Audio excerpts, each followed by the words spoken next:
bienvenue. Si la vidéo que vous allez voir aujourd'hui est susceptible de toucher ou d'intéresser l'un des vôtres, l'un de vos proches ou l'un de vos amis, n'hésitez surtout pas à la partager. Vous trouverez toutes mes autres vidéos sur ma chaîne YouTube.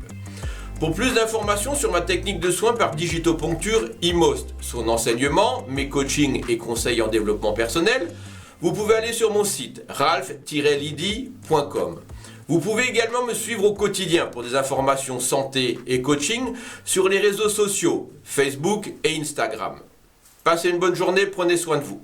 Aujourd'hui, nous allons parler du lien qu'il existe entre émotion et alimentation. Dans le sens où comment prend naissance une maladie.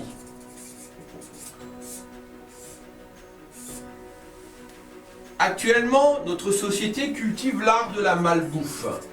La malbouffe, c'est quoi? C'est un excès surtout de protéines animales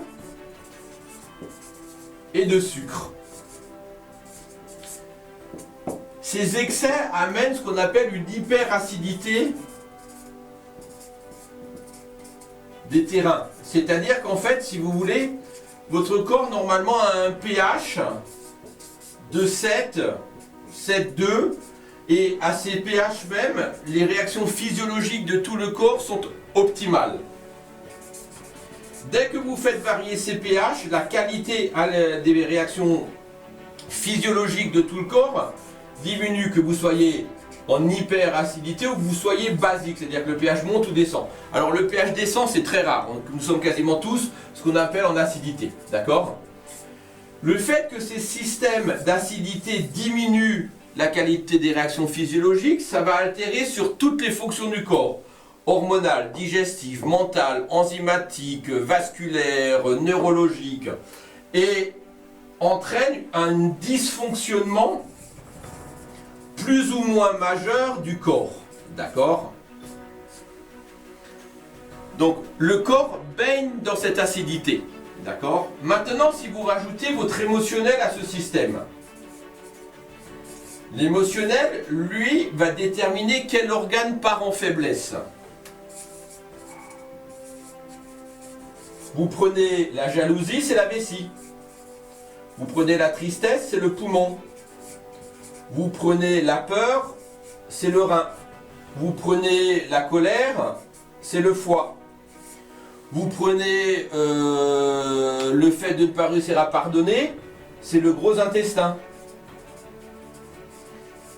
Et lorsqu'on additionne émotionnel à terrain acide,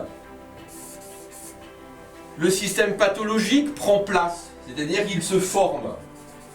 La maladie est donc cet assemblage entre malbouffe et émotionnel. La malbouffe crée le terrain par la faiblesse, l'émotionnel cible l'organe qui sera touché.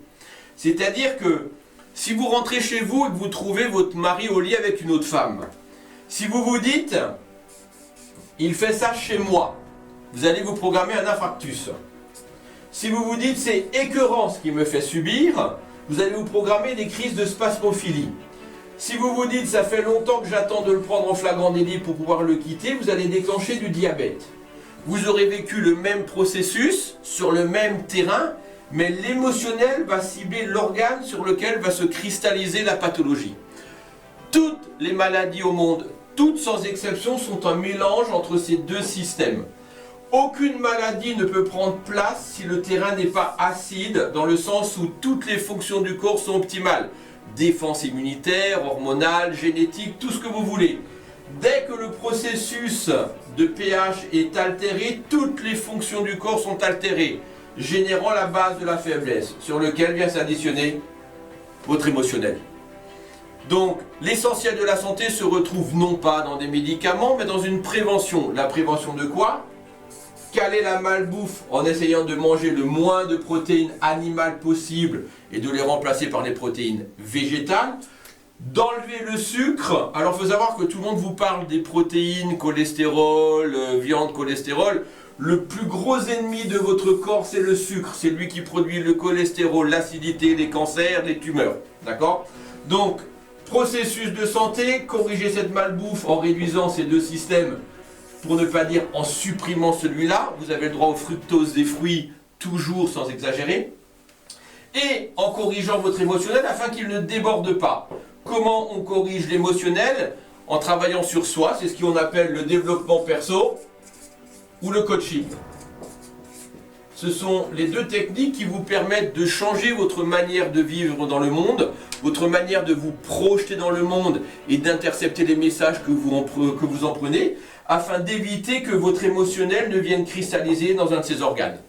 Le coaching est l'axe essentiel de la santé, additionné à un contrôle alimentaire cohérent. Prenez soin de vous, bonne semaine.